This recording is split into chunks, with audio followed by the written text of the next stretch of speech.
Hello, and welcome to our latest episode of Beyond 6 Seconds. I'm really happy to have everybody here listening and very excited to have my guest here. Her name is Connie Inukai, and she is a person who has really demonstrated in many different ways the art of pivoting, particularly in business and in life.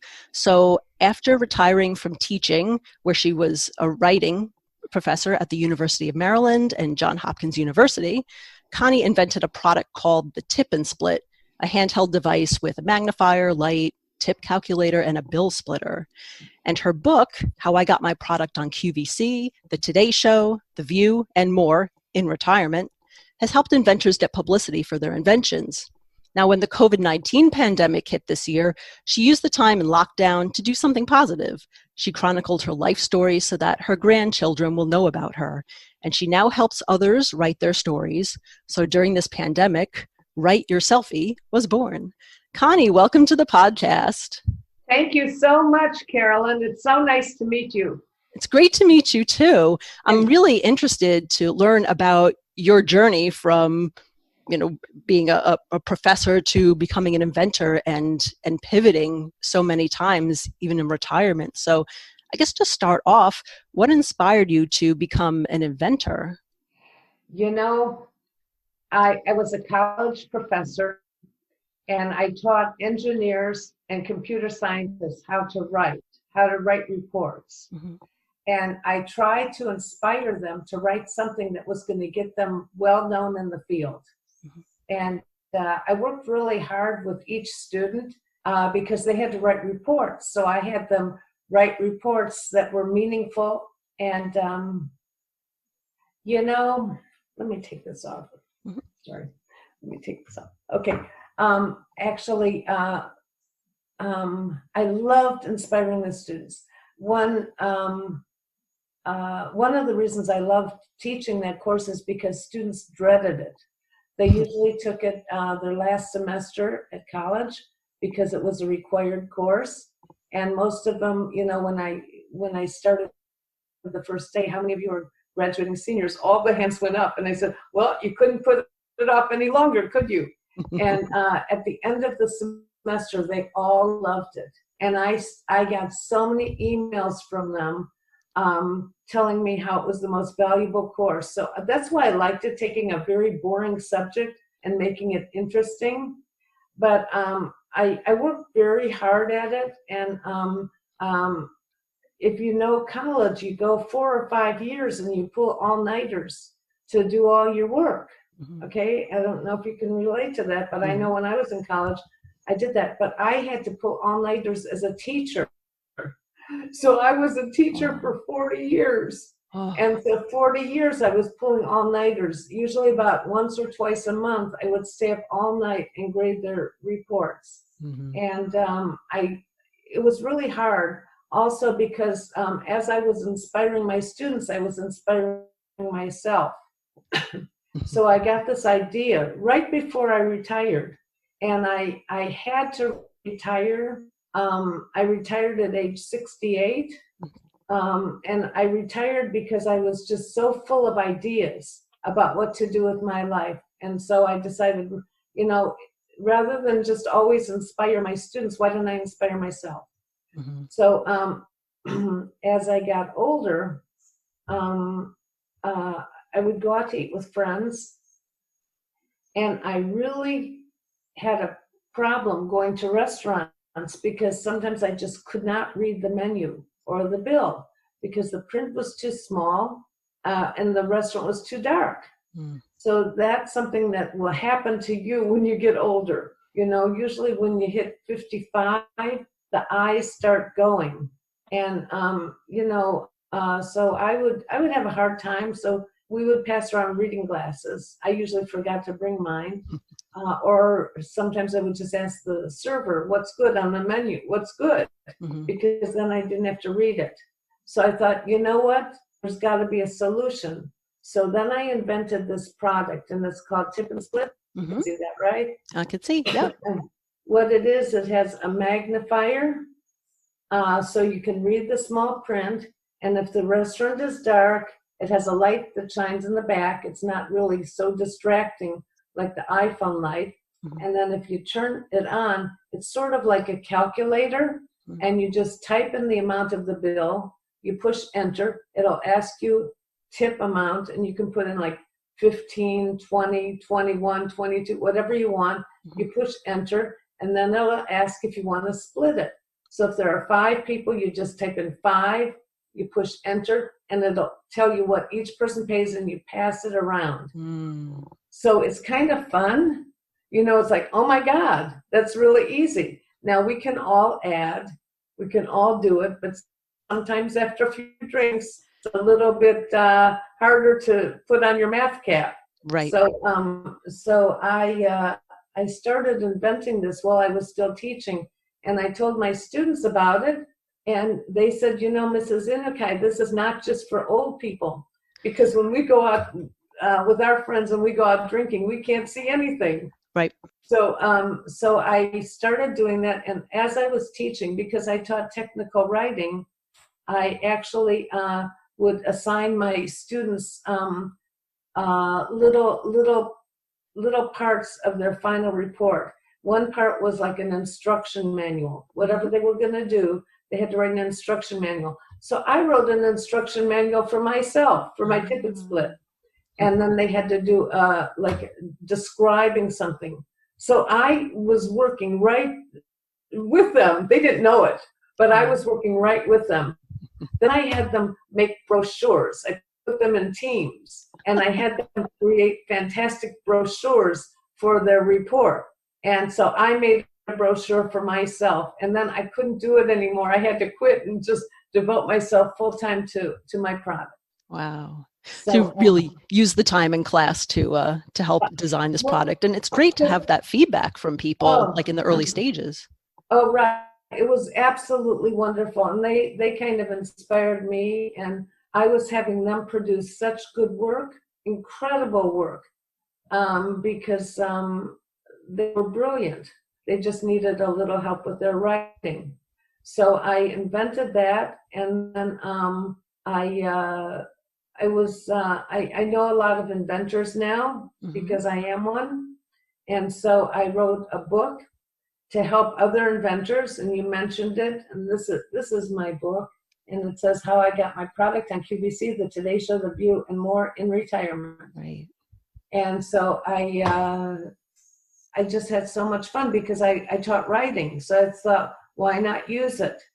So I wrote that book, and it became a very good vehicle for speaking. So I've had like, usually when people retire, they start their second act. So my second act was inventing. Then my third act was to become a speaker. Wow. Okay. And actually now I'm in my fourth act. Wow. So, an author was probably in there somewhere in between. Being an author was in there of your book, obviously, is a part of it too. Right. Well, I've had so much fun with it, and I can send you one if you want it. And if any of your guests want it, they can contact me. You'll give them my email address, and I can just give them the PDF of this book. Oh, wonderful! Oh, thank you. In that. That would be fantastic. Yeah, thank you. I'll put that information at the end of the show again to remind everyone. Thank you for that. That's wonderful. So I actually love the name of your show called Beyond 6 Seconds, because that's basically what life is all about. You know, you get your 6 seconds that people find out about you, and that's it. But when COVID hit us, I became inspired again for my fourth act. And because I don't go any place, because I'm 72 years old and I'm in the high risk category, so I don't want anything coming near me. So I decided this was a great time to go through all my photo albums. And I'm of the age where we had photo albums. Right now, young people just have the smartphone, and all the photos are on there. But I had like 20 photo albums and lots of shoe boxes Sure. filled with pictures. So I gathered them and I actually made a different kind of life story. From a lot of people write a memoir, but they don't know how to get started. And you know, I've had a few people contact me to help them with their memoir, and they said, it's 1,000 pages, Connie, can you help me? And I don't really want to do that. No. Because I kind of invented a different kind of photo album. It's not really new. Shutterfly does it all the time, you know, these photo albums. But my book is this one. Can you see this? Oh, there it is. Yep, I can see the top. I see it. This is a picture of me when I was little. Aww. Okay, so this is my book, my memoir, and the good thing about it is it's almost all pictures and words, captions, pictures and captions. So it was very fun to create, and it's so much fun to read it because you don't have to go reading through like page after page of boring stuff. So this one is, I highlighted the most important things of my life that my kids were really eating it up. And one of my favorite things that I found, because I had to do a little research on this, and my grandparents are not alive, so I couldn't ask them, and my parents are actually not alive. But I found this picture. I don't know if you can see this picture. This one. On the left. Can you see that? On the left. That's a picture of my grandparents. Oh, wow. And they immigrated to the U.S. from Poland in 1912. And they actually had to cancel their trip, postpone their trip, because my grandma had morning sickness. And the trip that they canceled was on the Titanic. Wow. So so that, I'll tell you, my grandson, who's 8, absolutely loves that story, because before he heard about my grandparents, he watches everything Titanic on TV, everything Titanic. So I have like so many incredible stories to pass down to my children and grandchildren.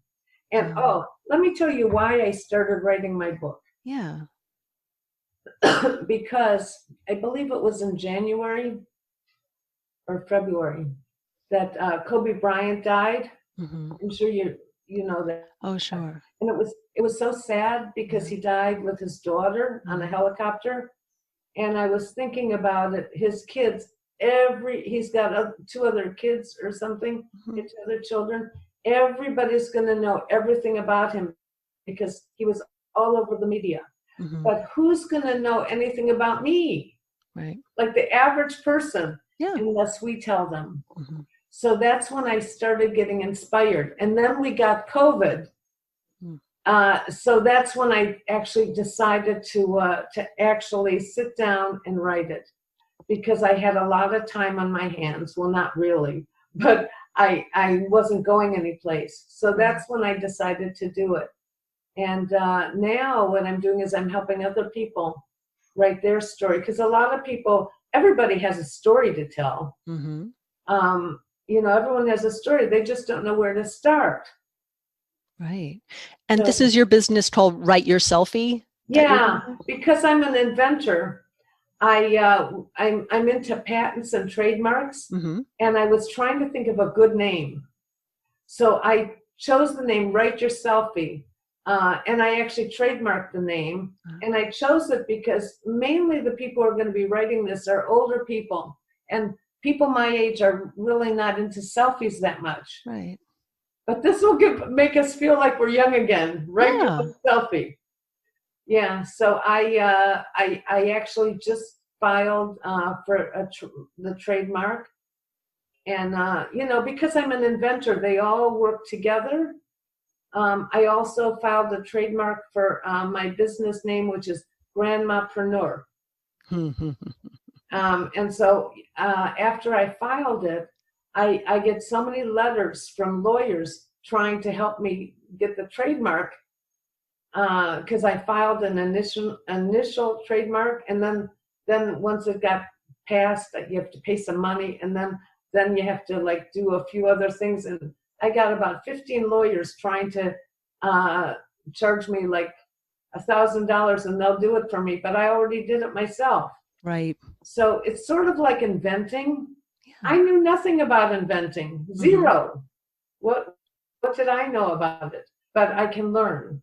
Same thing as Zoom. Yeah, we exactly. know nothing about it, but we can learn. Right. And we've all been learning new things, especially since COVID, just learning new ways of life and new tools. Right. And new ways to do Everything is new. And it's my weakness because I grew up way before computers. Yeah. Way before computers. So, it's not as easy for me as it is for other people, but I'm working around it. Yeah.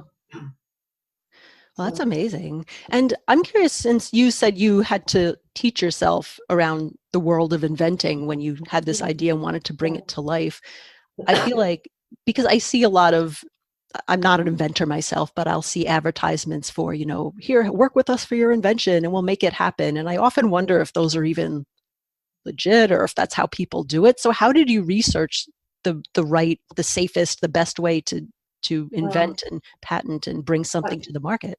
I did find that most of those companies are ripoffs because I looked them up. There's a website called Ripoffs. And so I looked up companies, but I'll tell you, how did I do it?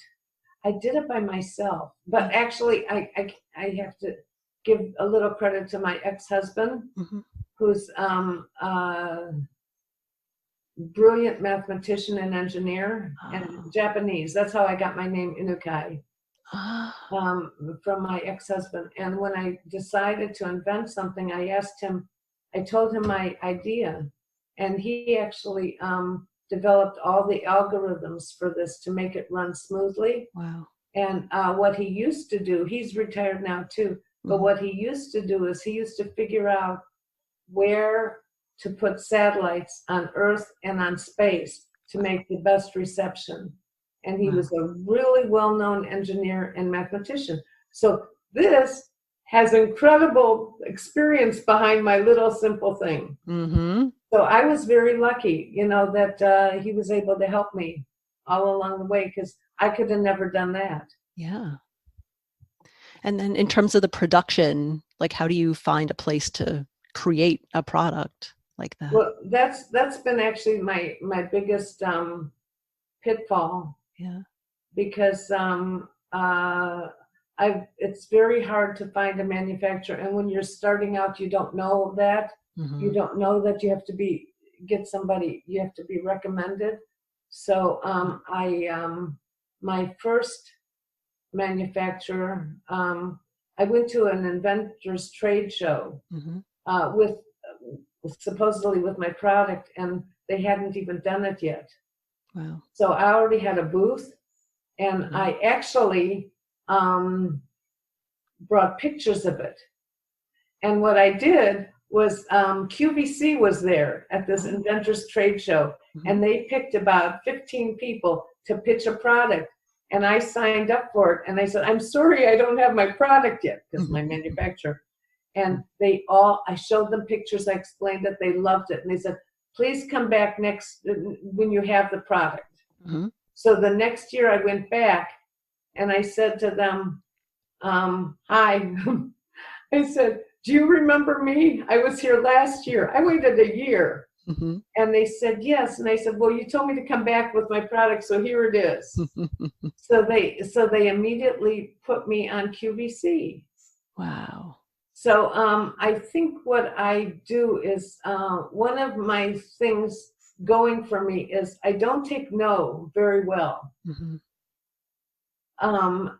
Because every time you hear a no, you have to turn it around to a well later, So then I ran into another bad manufacturer, and I met him at the trade show where I was at, and this man was a speaker about manufacturing. Yeah. So I said, "Oh, do you think you can help me out?" And he looked at my pictures and he said, "That is engineering 101. It took them 1.5 years to mess it up. So I now am with my third manufacturer, but I actually put it on hold because of COVID. Yeah. Because this is a product to eat in restaurants, and I don't know. I don't want to encourage people to go to restaurants yet, just Right. outdoor ones. But you can still use this at outdoor restaurants. That's But now great. I have some very good news, and I'm going to be in 2 other places for Nice. Christmas. That's So, fantastic. so I'm really, really excited. That's great. Well, I'm Yeah, glad that Tip and Split is still moving along and finding success even in these challenging times where yeah. the one place you use it, we're not there as much right now. That's Well, awesome. more and more people are going to get bad eyes, and Yeah. they're going to need it, Yeah. as we get older. Mm-hmm. And so I actually have terrible vision.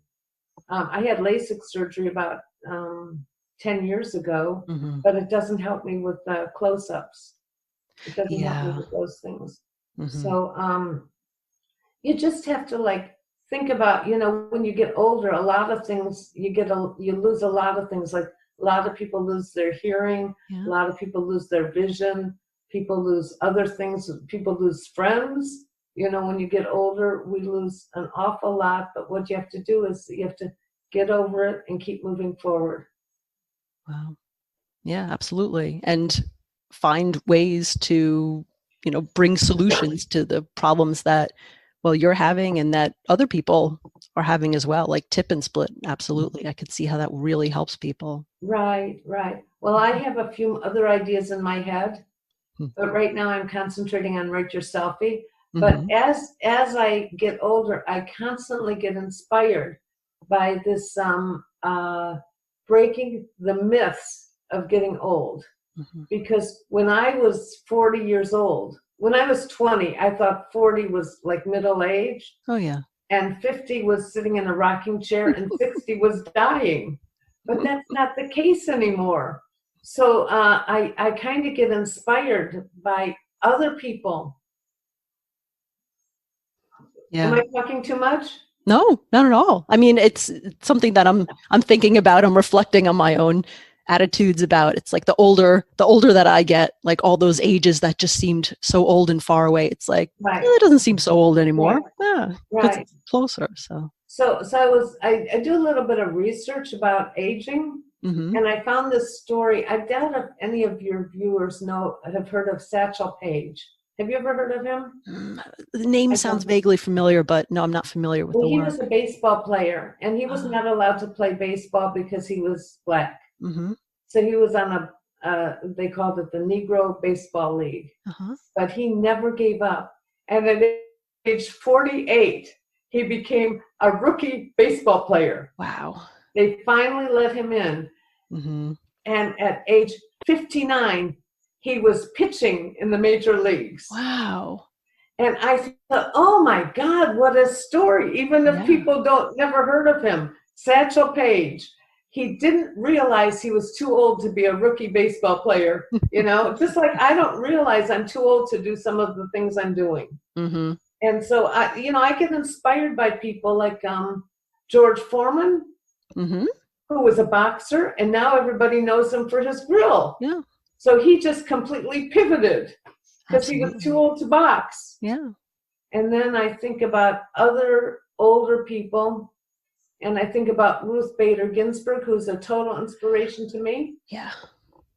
And Mm-hmm. she doesn't let even cancer deter her from anything, No. and so it makes me feel young. And then my favorite one is Dr. Fauci. Mm-hmm. He's this really like old. I guess he's Yeah. about 79, but you wouldn't feel that when he talks. Right. He talks like a young kid. Mm-hmm.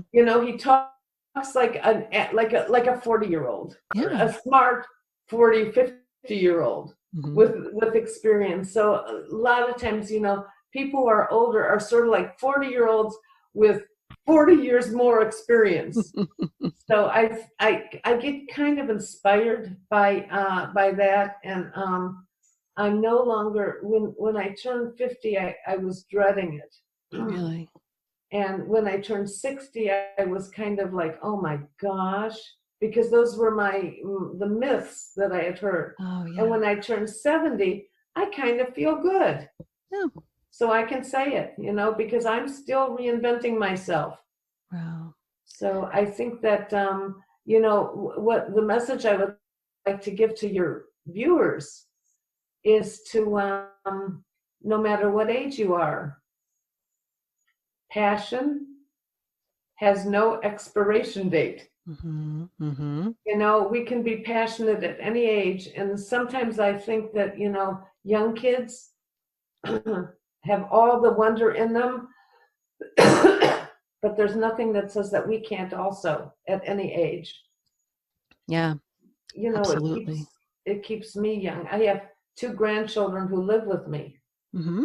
And so I like this nighttime, because I usually do all my creative thoughts early in the morning or late at night. Mm-hmm. Because during the daytime, I love to play with them. Oh, that's great. Children?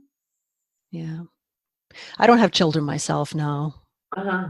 Wow. Well, I'll tell you, I absolutely love with having kids, except that my 4-year-old granddaughter knows now she can't ask me to play on the floor with her baby dolls. Oh.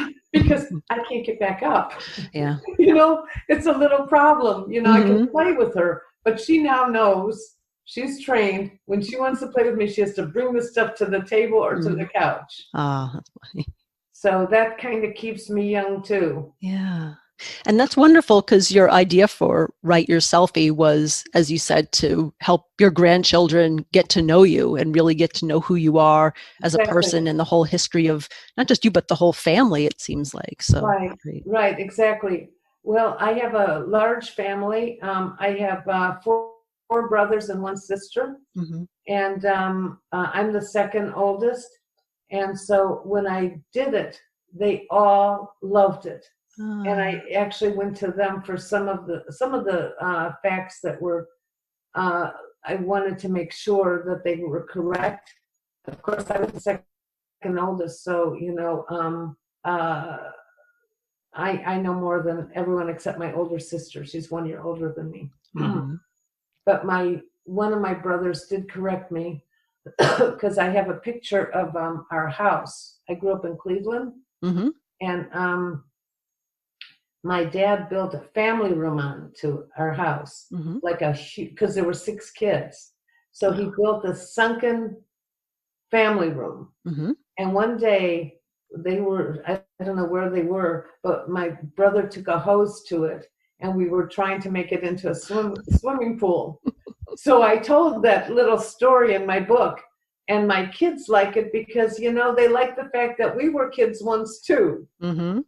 And what I got from my brother when he read my book is, Connie, you got it wrong. I'm the one who got the idea and brought in the hose. He wants credit for it. Yeah. So anyway, but they're all enjoying it. And my siblings will have a very good time writing theirs because they can just borrow all of my pictures from it.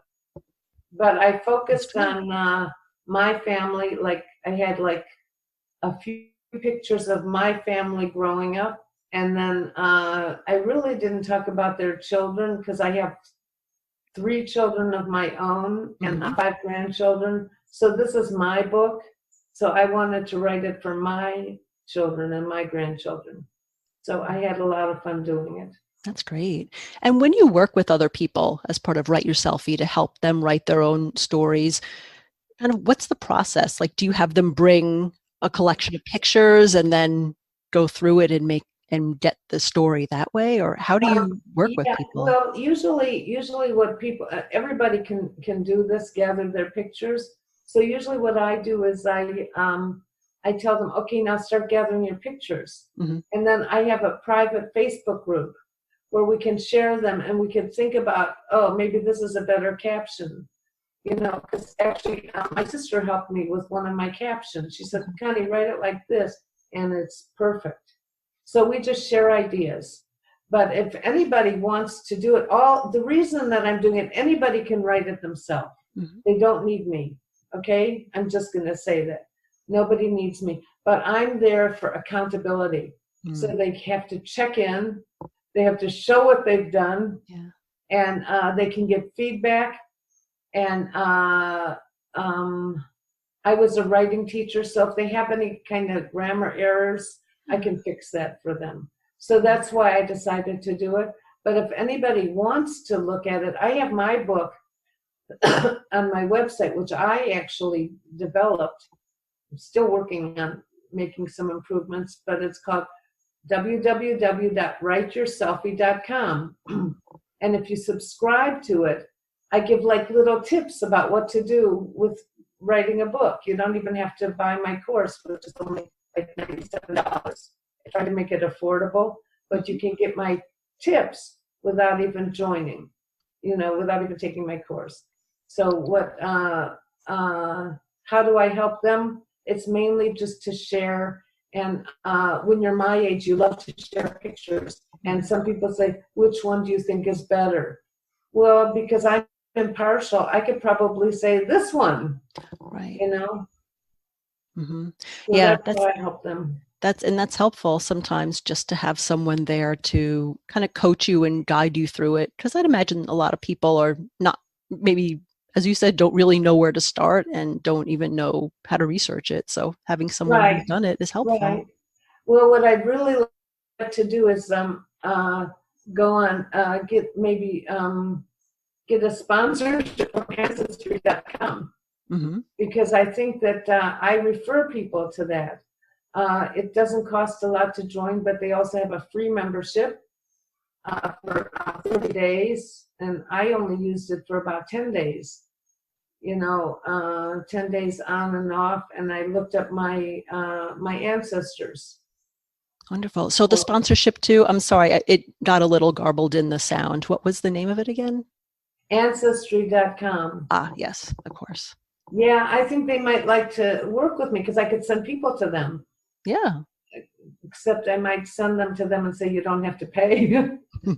But, I think that people should use their money wisely. Yeah.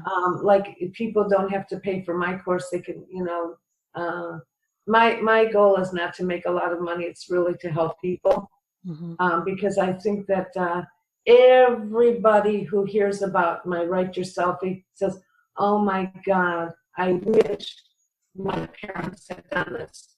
Or I wish my grandparents had done this, because they're no longer here and now they don't know those stories. Yeah. So I say, well, good, you're writing yours. So your grandchildren will know, mm-hmm. or your siblings will know, or your friends will know. Yeah. So, so I had a lot of fun doing it. And it was a perfect project to do during COVID. Yeah, definitely. Yeah, and I think sharing your story is one of the most powerful things that you can do, because you said everyone has a story, and it's something that people, especially close to you, really need to know. Do you have a good story? As I do podcasts and as I guest on other people's podcasts, I do kind of work through my own story, and I probably have several depending on which parts of it I want to highlight for whom. Right, exactly. So you have a lot of stories. So what I did basically is sort of like chronological order of my life. Mm-hmm. I could do so many other stories, but I just wanted to let my kids know. But you probably have so many stories. So as you're doing these, write them down, mm-hmm. and then you can take pictures of them, or you can, for mine, sometimes I don't have a picture. So, for example, when I just finished high school, mm-hmm. right before college, I worked at an amusement park in Ohio called mm-hmm. Cedar Point. I don't know if you ever heard about it, but they have the oldest and the biggest roller coaster in the country. Okay. And it was like a very fun job, a summer job that I did mm-hmm. for 2 summers.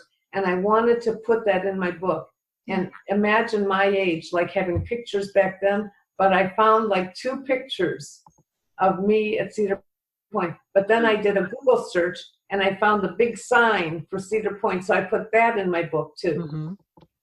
So you can always, you can always Google things, like you can Google, you can put a picture of your podcast. Mm-hmm. I have in my book, I have one page with my inventions on it. And in doing my research, I realized, I knew this, but I never thought of the connection. My dad was an inventor. Oh. And I didn't realize where I got it from. But my dad was a barber in World War II. Yeah, wow. And when he came home, he took a metal comb. This is like a long time ago. This is older than me. He took this metal comb and connected it with a heating element. So you could comb your hair and dry it at the same time. Wow. Now imagine, this is like, I'm 72. This is about 70 years. Wow. I remember it when I was a little girl. So this is about 65 years ago, way before they had, curling irons and all that kind of stuff. My dad invented it, but he never got a patent. But I did. Wow, fantastic. Yeah, so I like, as I was reminiscing, I was thinking about all these interesting stories. And I was going through pictures, and then I found out one of my aunts was an inventor. Wow. Which is really something, because that's old, and they didn't have female inventors in those days. Right. Well, I guess they did, but we just never heard about them. Yeah. Wow. So, that's amazing. So I actually, the thing I really like talking about is have a positive attitude. Always have a smile on your face. Wake up with a smile, and your life will be happier. Yeah. And ageism should not be a problem. Everybody dies at some point, but it's not how you die; it's how you live. Right. So I've had a very, very interesting and fun life, and I've got a lot more to go. Right. Oh, fantastic. Wow. So if people want to get in touch with you to learn more about Write Your Selfie, or, learn more about your book, where's the best place for them to find you online? Well, I have a website now for Write Your Selfie. It's writeyourselfie.com. Mm-hmm. And I have a website for Tip and Split. But I made one other website, and it's called Grandmapreneurinventor.com, and it has all of those sites on it, I think. So you can find Tip and Split on there, and you can find Write Your Selfie at the top, in the menu. So I thought that's the easiest way to do it. So it's, actually, when I was doing that website, I wanted to be just called Grandmapreneur.com, mm-hmm. But GoDaddy wanted me to pay $1,500 for that domain name. Oh my gosh. And I said, ridiculous. So I just did Grandmapreneur Inventor, because that was free. Yeah, no, that's a better price. Yeah, absolutely. Yeah, so I'll put your website, I'll put grandmapreneurinventor.com in the show notes so that people can click on it really easily. And then if people want to get a free PDF of your book, can they reach you through that website, or is there? They can reach me. The best way to do it. Let me think. The best way to do it is I don't think I have a subscribe menu on Grandmapreneur, but I do have it on Write Your Selfie. So they can also go to Write Your Selfie right from the menu of Grandmapreneur and subscribe to it. And I think if they say that they watched your podcast, mm-hmm. beyond 6 seconds. Beyond 6 seconds. Mm-hmm. I wanted to say 60, because that's a minute, but we only get 6. Only 6. If they do that, I will immediately send them. They can subscribe to my Write Your Selfie, and I will send them my book. Fantastic. So I'll put that information in the show notes as well, so that it's there for easy reference. You're very lovely. Oh, thank you. Thank you so much, Connie, for being a guest on my show. As we close out, is there Anything else you'd like our guests to know, or any other ways they can help or support you with your projects? Well, I'm trying to learn all about social media. So if anybody wants to go to, what is it, Instagram, they can like me on Instagram. I'm there, Grandmapreneur Inventor. Fantastic. All right. So on Instagram, Grandmapreneur Inventor. Cool. All right. I'll put that link in there too, so they Thank can you, because come follow you. I'm trying to grow, to get some followers. I'm not really sure why. Why do I need followers? Instagram, I'm on there too, which is odd for a podcast because it's all pictures, but I don't know. There's just different people there, so it's all about where your audience is and where your customers are. One of the reasons you need an Instagram following is because I'm going to be a speaker at a women's event in October, unless it's canceled, or maybe they change it to virtual, probably in October still. They asked me what's my Instagram following. Wow. So I only had about 100 people. So I asked all my friends to please follow me on Instagram. Yeah. So now I have 2,000 followers. Wow. Yeah. And so I think it's good if you want to ever be a speaker, they ask you who's you're following. Yeah. I don't know yet what to do with it, but I think it's important. Well, that's a great tip. That's great. I never even thought of it. I'll follow you. Thank you. Yeah, I'll make sure I'm following you. I don't know if I am, but I will as soon as we stop recording this interview. Grandmapreneur Inventor, and anyone who follows me, I'll follow them right back. Fantastic. In case they need it for some unknown reason that they'll find out later. We could all help each other with that. Yeah, it doesn't cost any money, right? That's true. Absolutely. All right. Well, thanks again, Connie, for being on my show. I really appreciate you sharing your story today. Okay. Thank you very much too, Carolyn. Thank you. Okay. Have a nice evening. Yeah. Have a great night. Okay. Bye. Bye.